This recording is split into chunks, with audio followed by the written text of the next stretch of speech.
Because of a proposed budget increase of $250,000, MedStat EMS could be leaving Chickasaw County. See how the Board of Supervisors respond. I'm Parker King, and I'll have that story. WCBI News at 6 starts now.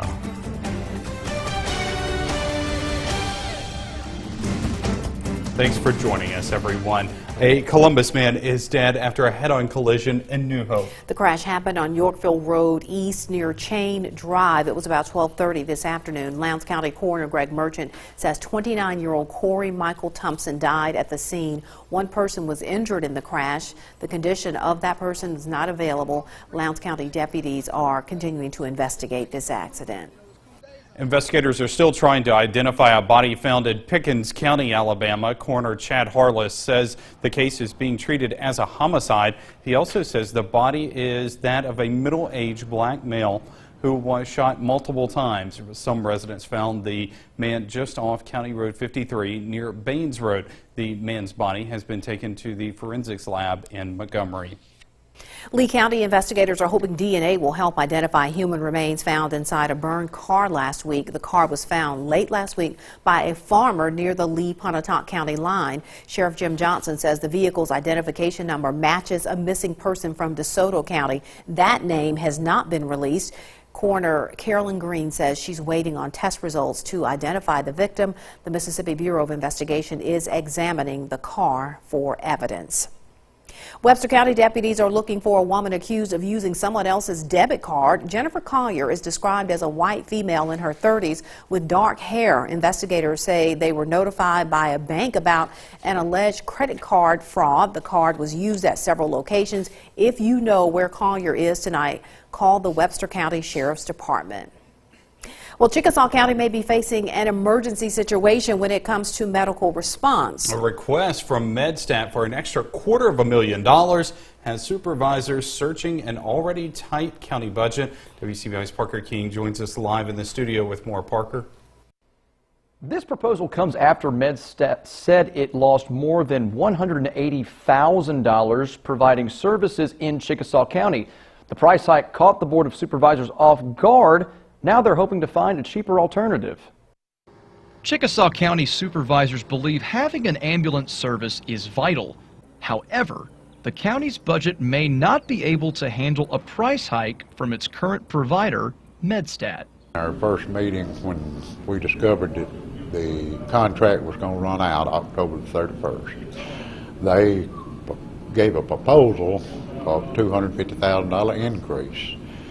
And we don't have that. We didn't have that in the budget. With Trace Regional's emergency room closed, ambulances take patients to neighboring counties. After the proposal, supervisors voted to accept bids from other companies. There's no way we can go into another contract with them without having a bidding process to see what we can come up with.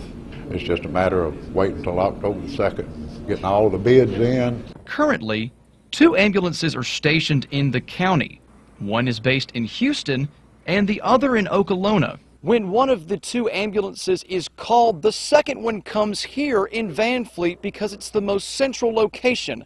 That way, if another call is made, it's about the same distance in all directions. Supervisors are pleased with the services provided and the number of employees, but say they simply can't afford a larger bill. If we had, 2 full-time ambulances here in the county, plus we had a truck to do some of the transfers, then that would really benefit us, as far as covering the people in the county. Supervisors say there is interest from other companies. A MedStat representative also told me in a phone interview they have never left a county to fend for themselves, and they won't start with Chickasaw County, meaning there could be a slight extension of the current contract. Thanks, Parker. Columbus firefighters tested their skills in an exercise this morning. The scenario was a hunter needing medical attention and in a wooded area. The firefighters had to work in teams and were judged by how they used safety equipment and technology during the mission. It's only a drill, but it highlights strengths and areas that need improvement. We've had a few accidents where hunters either get trapped in a tree or fall out a tree And so, we decided that, there's some training that we need to do so we can be prepared and be ready to help get them out. Search and rescue training missions are held quarterly. Columbus Fire and Rescue hosted the exercise. Time now to turn things over to weather, and meteorologist Amanda Reynolds joins us with a first look at your forecast. Well, it's clouded up pretty significantly over the last hour. This is a live look in Columbus. You can see the pretty sunset with just a few breaks in the clouds. We've cooled off pretty significantly now that those clouds have built in and the sun is beginning to set. 85 degrees here over Columbus, and our winds have calmed to nothing as of right now. We do have a few showers in the area, so right near Grenada, Water Valley, and up closer to Oxford. Could see a shower as we go into the rest of this evening, but overnight we'll drop down to around 70 degrees. Your full forecast coming up in just a few minutes. All right, Amanda, thanks a lot. An Innovative High School is starting its third year with a new class and higher enrollment. The Golden Triangle Early College High School began 2 years ago with its freshman class. Those freshmen are now the school's first junior class, and a new crop of ninth graders is coming in. Golden Triangle Early College High School, the students there get a chance to earn an associate's degree while still being in high school, which many students believe gives them a slight edge over most high schoolers. At the beginning, I was very shy. I didn't like to talk a lot, but how the school was, there was a lot of communication between students and stuff, a lot of teamwork. So that kind of broke my shell of being shy. There's not really a secret. It's just teachers are allowed to do what they do best, and that's teach kids. There's no canned program that we use here. There's no one textbook. There's no one series of anything that we use. The teachers teach to the best of their ability and their style, and the kids just get on board. Now, next year will be the first year for GTECHS to have all 4 classes enrolled on campus. Some Tupelo teachers are rewarded for going above and beyond. The Create Foundation and the Association for Excellence in Education handed out Teacher of Distinction Awards today.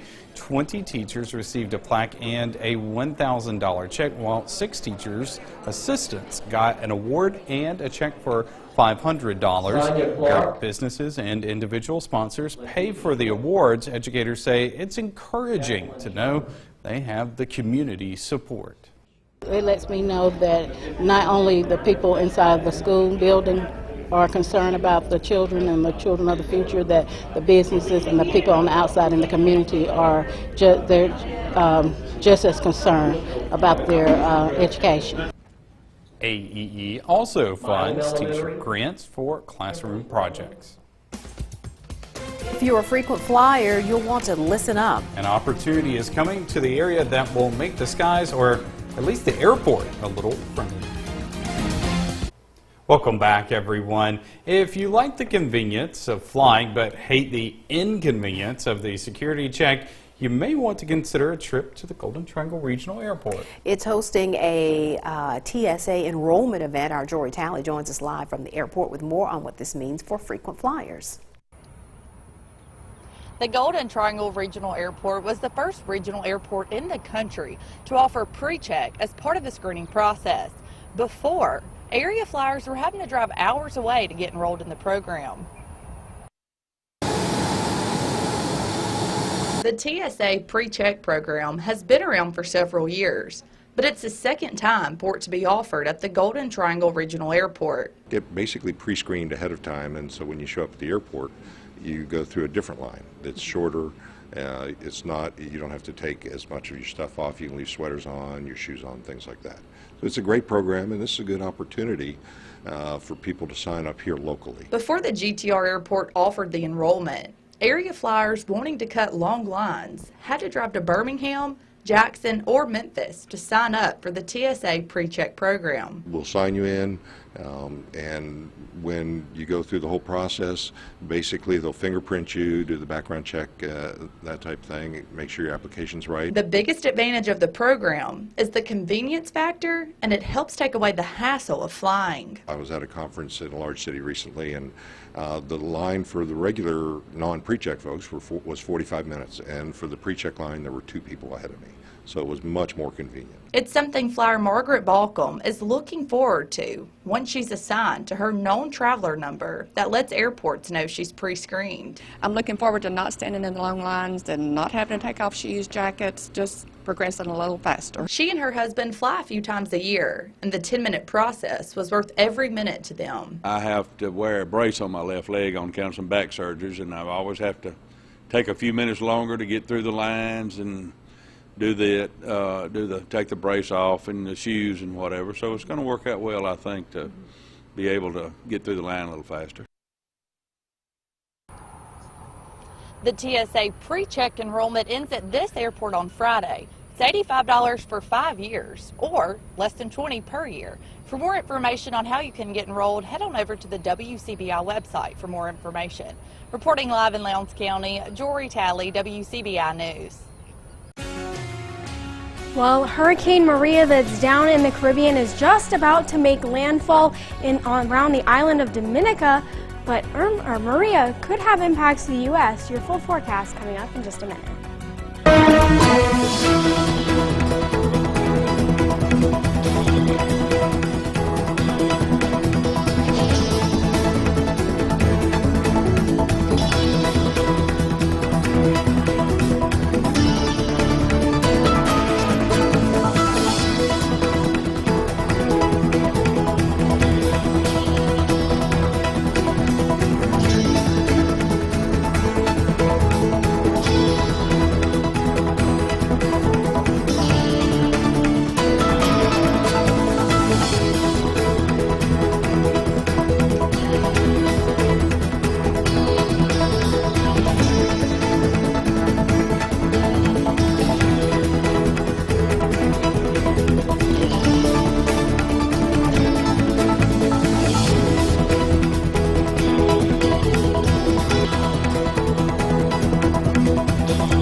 Your First Alert Forecast with meteorologist Amanda Reynolds. It was most definitely a warm and steamy Monday afternoon across the area. We had a few of these puffy cumulus clouds that kind of stuck around through most of the afternoon. We cleared out a little bit, but now those kind of lower level clouds have built in, so we'll stay mostly cloudy as we go into the rest of the evening. Right now in Tupelo, you can see a little bit of the sunset off in the background, but we've cooled down a little bit. 88 degrees right now. That humidity going to continue to climb as we go into the overnight hours. Right now, most of us have dropped back into the 80s. A few areas still lingering right around that 90-degree mark, but we'll all drop back into the 70s tonight. We do have a little bit of rain back towards Oxford, Water Valley, Bruce. That'll continue to push off to the northeast and kind of dissipate as we lose the heating of the day, so no real major impacts as we go into the rest of this evening, and most of us will actually stay dry.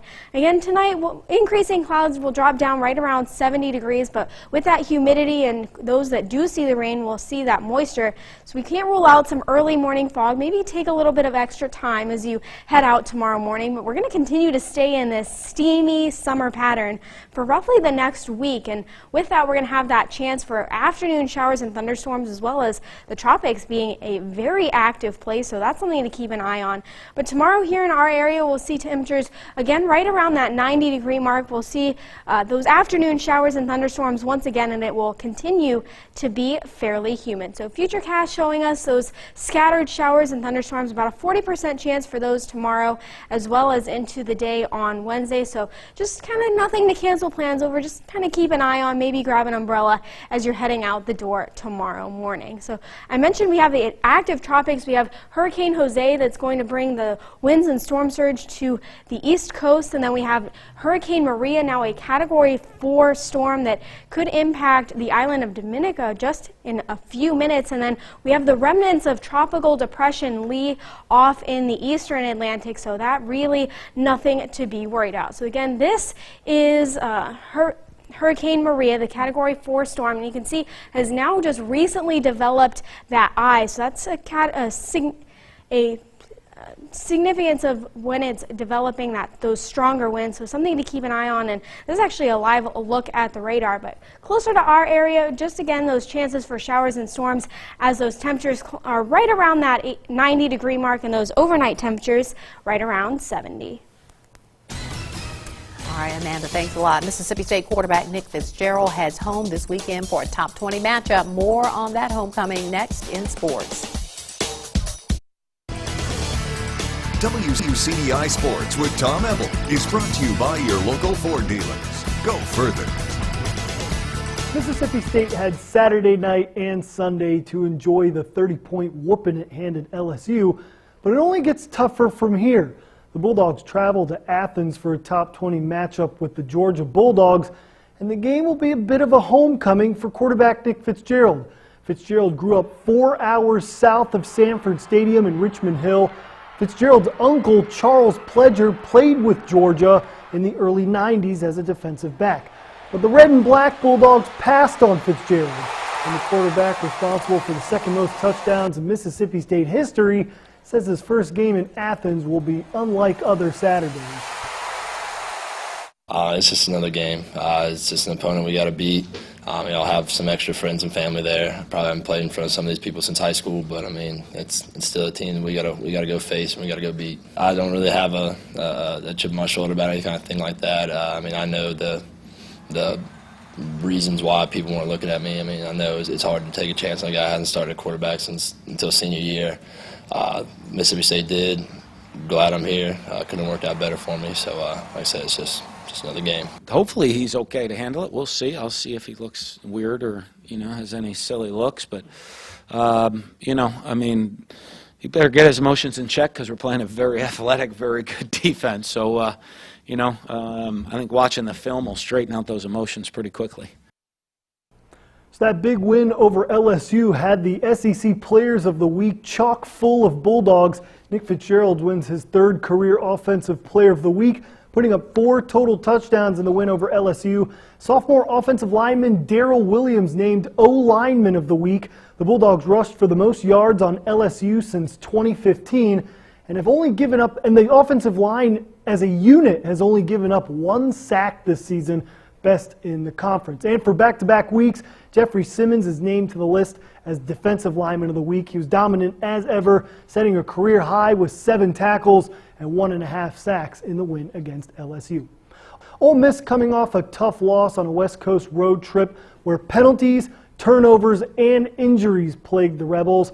A bye week this week couldn't come at a better time for Ole Miss, as they'll have 2 weeks to prepare for the Alabama Crimson Tide. Interim head coach Matt Luke says the Rebels will have to clean up the mistakes as it prepares for its SEC opener.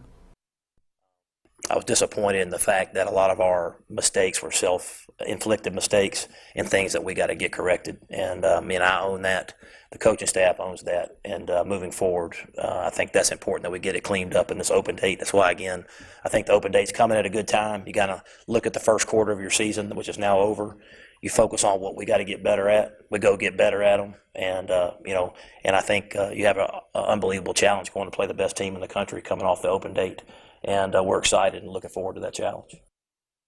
So speaking of injuries for Ole Miss, one of the big ones, receiver A.J. Brown, is confirmed to suffer a sprained MCL against Cal, but Luke considers Brown probable for the Week 5 matchup against Alabama. So good news for Ole Miss on that front. And I'm going to give Andrea the nugget you gave about Mississippi State 3-0, Kentucky 3-0, Vanderbilt 3-0 for the first time since 1911. I have a lot of sports knowledge up here. That's right. And so does Twitter. I'll step aside here real quick. All right, we'll be right back. Well, it's hard to believe we're only 4 days away from the beginning of fall, but it's certainly not going to feel like it for the next week. We're going to keep those temperatures in the upper 80s with the summery humidity and the showers and thunderstorms, so throwback to summer, I guess. It seems like it. We'll and see. I put in a request earlier. I said, Amanda, I need like 5 straight days with no rain. The hair needs the help. I don't know that I can do that. Put the umbrella in the car, right? Yeah. All right. Thanks so much for joining us, everybody. Have a great night.